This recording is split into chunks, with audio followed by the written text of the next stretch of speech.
آپ اپنے کام کا لطف لینا شروع کریں، آپ اس کا مزہ لینا شروع کریں۔ آپ اپنے کام کا مزہ لینے لگ جائیں تو اس میں مزہ آنے لگ جاتا ہے۔ آپ اپنے کام کو سرور سے کریں تو سرور آنے لگ گیا، لیکن اگر آپ نے اپنے کام کو تھکا تھکا کرنا ہے، پریشان کرنا ہے، تو اس نے مزہ میلاد شریف آ رہا ہے۔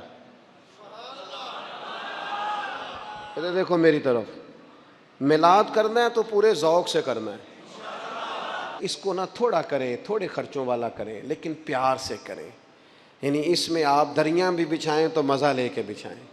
محلے کے بچوں سے نعت سنیں۔ آپ یہ چھوڑ دیں، یہ جو وی آئی پی کلچر آ گیا میلاد میں، اس کو بھی نکالیں۔ آپ اپنے بچے سے کہیں کہ وہ قصیدہ بردہ شریف پڑھے، ہو گیا میلاد شریف گھر میں، لیکن اس کا ذوق اور اس کا وضو اور اس کا حسن نہیں کسی جگہ بھی کمزور ہونا چاہیے۔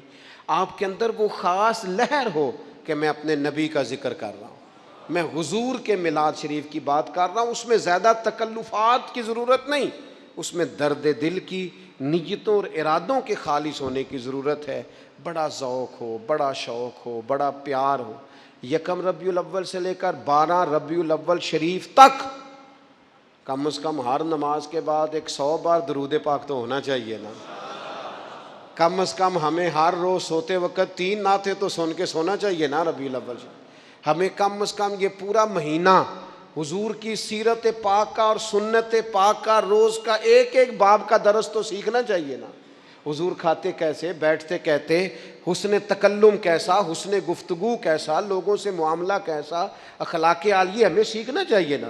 اور اس ماہ مبارک میں ہمیں عملی زندگی اپنی میں وہ چیزیں نافذ کرنی چاہیے جو ہمارے رسول پاک نے ہمیں عطا فرمائی ہیں۔ اللہ تعالیٰ غلامی رسول والا میلاد منانے کی توفیق عطا فرمائے۔